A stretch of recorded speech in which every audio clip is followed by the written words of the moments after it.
নমস্কার, আবার এসে গেছি শ্রী শ্রী মা শারদামণির অমৃত বাণী নিয়ে। আমার ভিডিও শেষ পর্যন্ত দেখার অনুরোধ রইল, আর লাইক কমেন্ট করবেন আর সাবস্ক্রাইব করতে ভুলবেন না প্লিজ। হ্যাঁ, মায়ের কথা তাহলে শুরু করি। জয়রামবাটির দিনগুলো মায়ের কেমন কাটছিল, যতটা বলেছিলাম তার পরের অংশ বলছি। শ্রীমতী শারদা জন্মের পর কাদম্বিনী নামে রামচন্দ্রের আরেকটি মেয়ে হয়েছিল, শারদামণির বোন।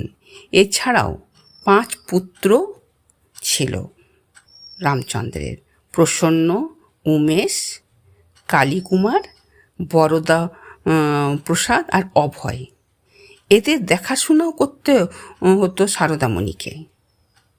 তখন থেকেই সকলের প্রতি তিনি তার মাতৃত্ব উজাড় করে দিয়েছিলেন।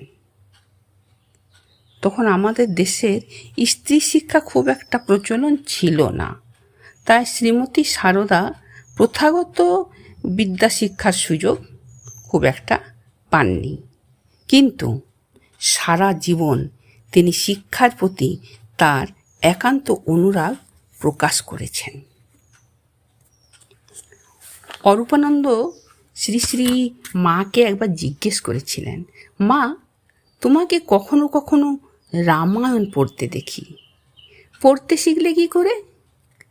মা জবাব দিয়েছিলেন, ছেলেবেলা প্রসন্ন, রামনাথ ওরা পাঠশালা যেত, ওদের সঙ্গে কখনো কখনো একটু আধটু পড়তুম, তাই তো একটু শিখেছিলুম। পরে কামারপুকুরে লক্ষ্মী আর আমি বর্ণ পরিচয় পড়তুম।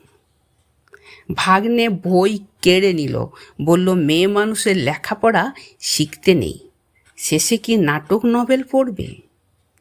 লক্ষ্মী তার বই ছাড়লে না, ঝিউরি মানুষ কি না, জোর করে রাখলে। আমি আবার লুকিয়ে আর একখানি 1 আনা দিয়ে কিনে আনিয়েছিলাম। লক্ষ্মী পাঠশালায় পড়তে আসতো, সে এসে আবার আমাকে পড়াতো। ভালো করে শেখা হয় দক্ষিণেশ্বরে। ঠাকুর তখন চিকিৎসার জন্য শ্যামপুকুরে একলা একলা আছি। ভব মুখুজ্জের একটি মেয়ে আসতো স্নান করতে। সে মাঝে মাঝে অনেকক্ষণ আমার কাছে থাকতো। সে রোজ নাইবার সময় পড়া নিত ও দিত। আমি তাকে শাক পাতা বাগান থেকে যা আমার এখানে হতো তাই তাকে দিতুম। আজকে এই পর্যন্তই, ধন্যবাদ।